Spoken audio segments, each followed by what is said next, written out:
E você participando com a gente aqui pelo nosso Linha de Frente, pelo WhatsApp, que é o 983345777. Tem muita coisa ainda.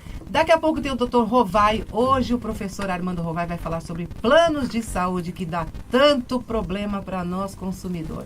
Daqui a pouquinho ele vai falar sobre isso com a gente. Por que você fez essa cara, Fábio? Só de ouvir essa palavra já me dá enxaqueca. Eu, Plano então, de fico saúde. nervosa, Bom, fico mas nervosa. já o doutor Armando, Direito e Defesa do Consumidor, vai falar um pouco mais sobre isso. Com certeza, porque o mundo ouve a capital. O mundo ouve a capital. Doutor Armando adora quando eu falo, né, doutor Armando? Ele Gosto. adora quando eu falo. Porque agora a gente vai conversar com outro doutor, que é o doutor Eli, advogado trabalhista. Doutor Eli, boa tarde para o senhor. Muito obrigada por o senhor ter vindo aqui.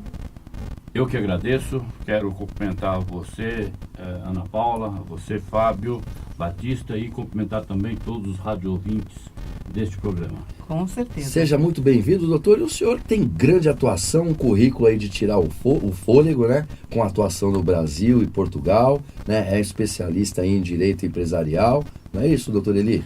Exatamente, nós realmente procuramos estar atualizado e nos dedicando aos estudos para bem representar aquele cidadão que confia no nosso trabalho e com isso poder fazer de maneira altiva a defesa do direito dos nossos respectivos clientes. Verdade. E uma relação de emprego, tanto empregador quanto empregado devem respeitar os direitos e deveres do trabalhador estabelecidos na legislação brasileira.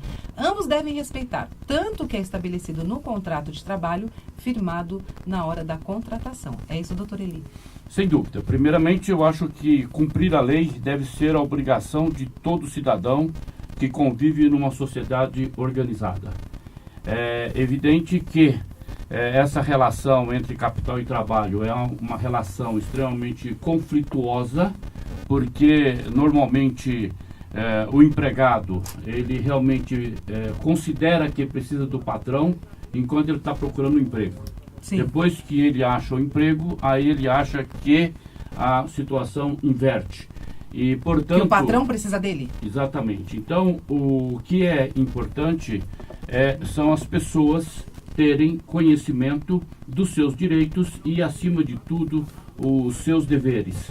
Porque em qualquer relação, seja num contrato civil, seja num contrato comercial, seja num contrato de trabalho, está se falando de interesses de ambas as partes. E no direito do trabalho a situação não é diferente. O que o empregado tem que ter consciência é de que ele deve ser um parceiro do empregador. E o empregador não deve, evidentemente, aproveitar eventual necessidade de sobrevivência do seu empregado para querer explorá-lo. Portanto, é extremamente necessário e importante que esse consenso, essa preocupação esteja permanentemente latente no dia a dia nessa relação. Então aí nós temos diversos aspectos, né, doutor Eli? Então é fundamental o trabalhador conhecer os seus direitos, né? E falando em contratação, modo de contratar, carteira de trabalho, né? A famosa CLT. Diz uma coisa, doutor Eli, desde o primeiro dia de trabalho, a carteira do trabalhador, ela tem que ser assinada ou existe um prazo para que se assine depois? Não existe prazo de tolerância nenhum. É necessário que o empregado, ao iniciar a sua atividade profissional, desde o primeiro momento, é importante que ele já esteja com a carteira assinada e com todas as condições do contrato de trabalho ali anotadas, para que realmente isso possa ser ou trazer uma segurança para o empregador e também para o próprio empregado. Doutor, e por que as empresas usam aquele tipo? Você tem 3 meses de experiência. Daqui 3 meses a gente te registra, a gente assina a sua carteira. Olha, Ana Paula, na realidade a situação é um pouco diferente. Não é que a empresa tem 3 meses para poder fazer um contrato de experiência para depois fazer a anotação do contrato de trabalho na carteira do trabalho do empregado. Na realidade, a obrigação do empregador, seja através de um contrato por tempo indeterminado, seja ele um contrato por experiência, por prazo determinado, essa anotação é obrigação se fazer desde o primeiro momento da prestação do serviço. Portanto, mesmo sendo um contrato de experiência, deverá constar da carteira de trabalho. E o contrato de experiência, como o próprio nome diz, tem por objetivo uma experiência recíproca do empregado em relação ao seu empregador e do empregador em relação ao empregado. Me estendendo um pouco mais sobre este aspecto, que é muito importante a sua pergunta, é que o contrato de experiência, de acordo com a lei, com a própria CLT, existe um prazo máximo de 90 dias, sendo que o empregador tem a prerrogativa de poder fazer um contrato de 45 dias prorrogado por mais 45, de tal forma que o total desses dois contratos ou desses dois períodos não ultrapasse os 90 dias. 90, entendi. Exatamente. Doutor, por que existe tanta ação trabalhista? Por que, na opinião do senhor? Na minha opinião... O senhor acha que o funcionário quer tirar proveito, que o patrão não está agindo de boa fé? O que o senhor acha? Eu considero que o excesso de reclamações trabalhistas é decorrente do excesso de não cumprimento dos direitos dos empregadores. Do empregador. E, principalmente, nós consideramos, isso tem estatísticas determinando isso, que a grande maioria dessas ações trabalhistas são de direitos básicos, que é a rescisão do contrato de trabalho, o não depósito de fundo de garantia e horas extras. Basicamente, esses são as modalidades de reclamação trabalhista, ou os direitos pleiteados através do processo de trabalho, que é latente na Justiça do Trabalho. Portanto, quando se fala do número excessivo de reclamações trabalhistas, é porque, infelizmente, também, por outro lado, o empregador sempre quer dar um jeitinho de tentar burlar, e evidentemente que eu estou falando isso de uma maneira generalizada. Evidentemente que tem exceções, nós temos, evidentemente, empregadores conscientes da sua função social e que, evidentemente, têm a preocupação de cumprir adequadamente e corretamente as normas e leis trabalhistas. Mas, na realidade, em termos de estatística, são esses os pontos mais relevantes do que respeito aos pleitos dos empregados. Existe ainda, doutor, aquela coisa, eu não vou entrar com uma ação, vai demorar 10 anos para ser julgada. Hoje não está mais assim, né? Não, na realidade é o seguinte, todo o processo judicial, ele tem uma morosidade natural. Porque, na realidade, quando se está buscando uma decisão judicial, o próprio judiciário também tem que ter as suas cautelas para que realmente, pelo menos se espera que o judiciário tome uma decisão que venha fazer justiça. Portanto, é necessário que se cumpra todos os trâmites processuais, e isso, dentro do princípio constitucional, do devido processo legal e da ampla defesa, existem as várias modalidades, inclusive de recursos.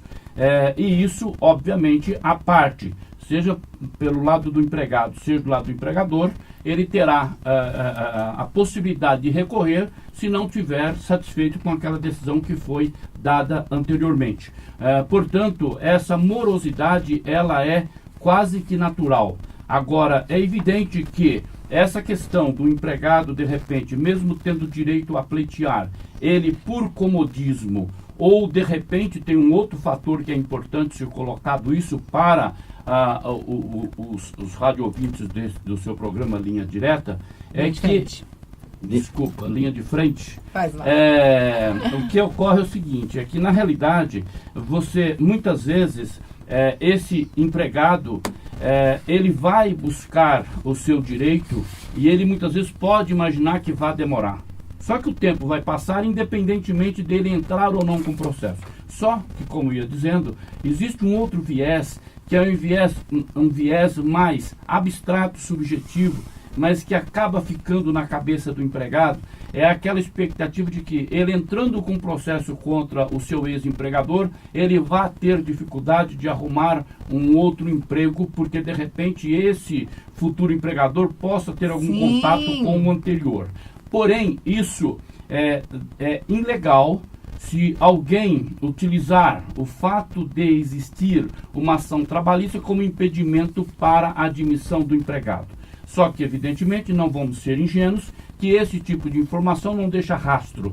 Então, essa informação é feita através de verbalmente e, de repente, isso fica para o empregado uma sensação e uma expectativa negativa dele não conseguir uma recolocação em função dele ter entrado com um processo contra a empresa anterior.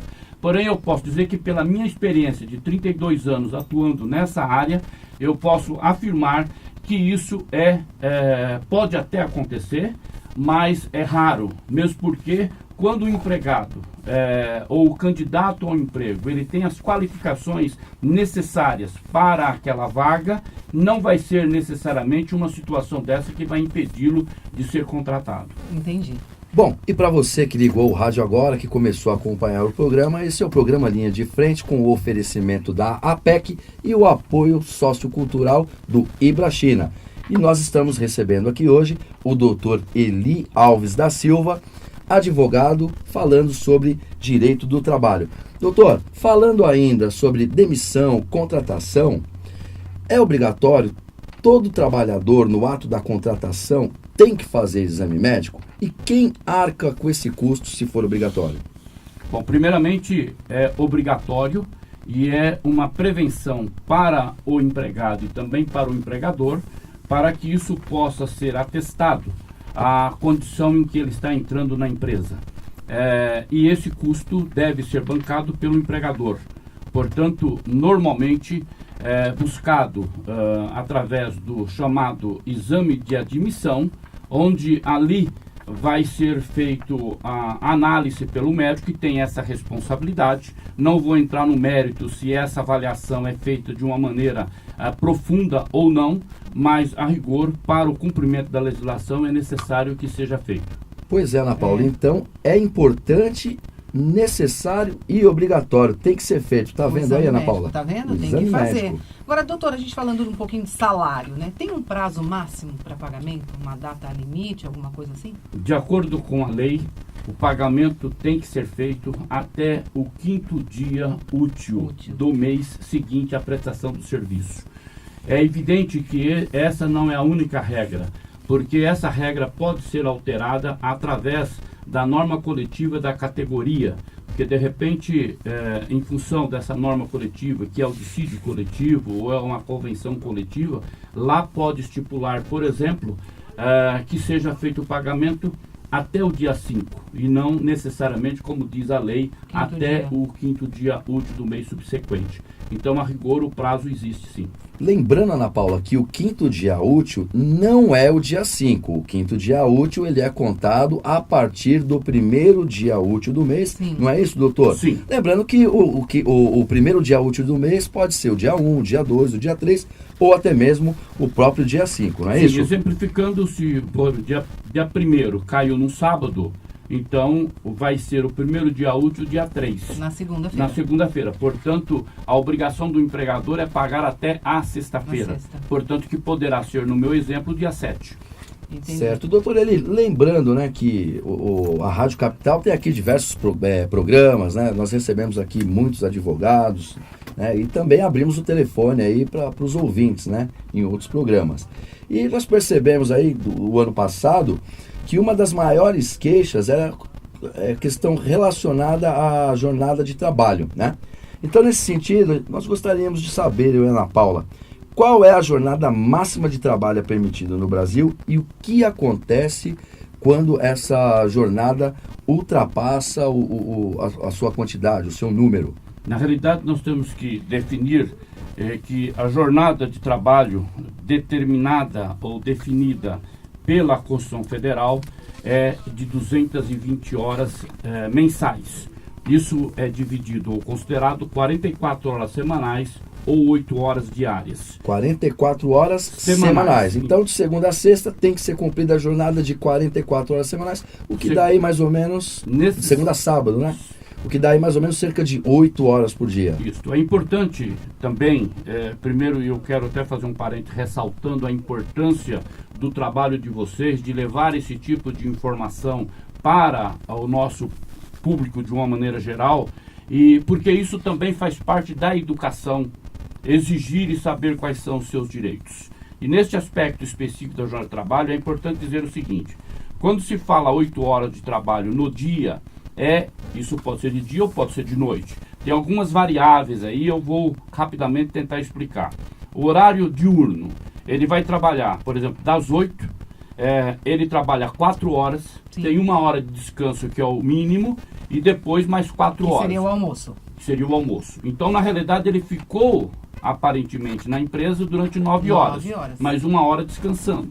Portanto, se o empregador não conceder essa 1 hora de intervalo para ele, que é a obrigação legal, o empregador estará condenado a pagar aqueles minutos que ele trabalhou e, além disso, indenizar aquela, de tal forma que fique indenizado aquele período que o empregador não concedeu para ele como hora de almoço. Então, de descanso e alimentação. Então, na realidade, essa é a situação que nós temos, são 8 horas diárias. Na situação da semanal, nós teríamos, no exemplo, 8 horas por dia de segunda a sexta, que são 5 dias, nós temos 40 horas.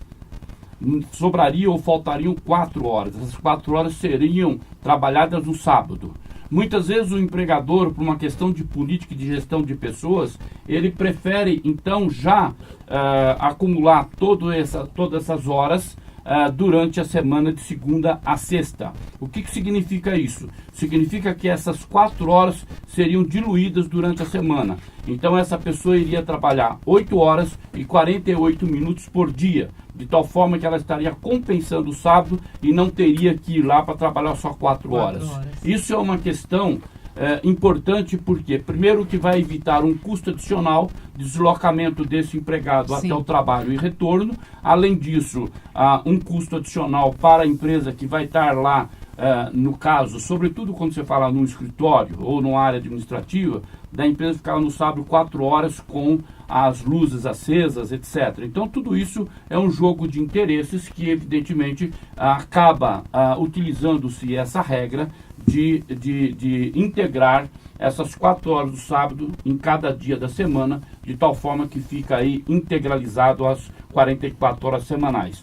Complementando a resposta da sua pergunta, veja, tudo aquilo que ultrapassar essas jornadas, ou seja, esse período de trabalho de 8 horas diárias ou 44 semanais, haverá necessidade do pagamento das horas extras. Ou seja, é aquilo que está acima do limite determinado pela lei. E essa remuneração das horas extras, de acordo com a Constituição Federal, ela tem que ser paga o valor da hora mais 50%. Este é o valor que vai ser remunerado a hora extra. E além disso, este pagamento de horas extras, ele vai ser necessariamente integrado ao salário dele, para efeito de cálculo de férias, 13º e até mesmo do descanso semanal remunerado. Portanto, tem um reflexo no que respeita às horas extras. Por isso que as empresas, de uma maneira geral, procuram fazer com que o empregado cumpra a sua jornada normal para não ter esse adicional.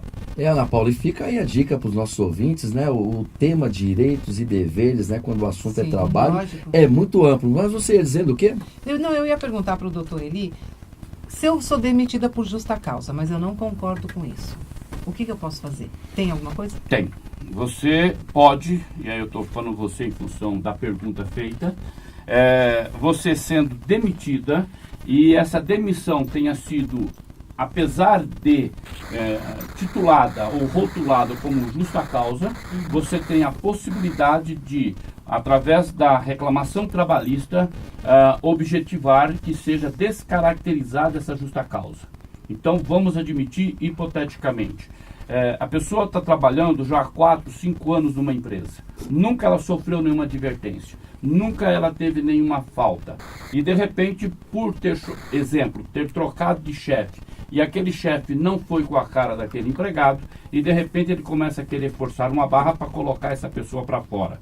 E aí ele arruma uma situação que de repente queira justificar aquela atitude de demitir por justa causa.